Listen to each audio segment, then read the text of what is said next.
கேரள மாநிலம் கோழிக்கோடு அருகே பள்ளி வாகனத்திற்கு காத்து நின்ற மாணவனை தெருநாய் கடிக்க துரத்திய சம்பவம் அதிர்ச்சியை ஏற்படுத்தியுள்ளது.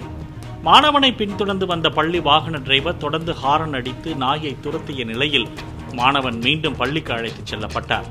இதன் சிசிடிவி காட்சிகள் வெளியாகி பரபரப்பை ஏற்படுத்தியுள்ளது.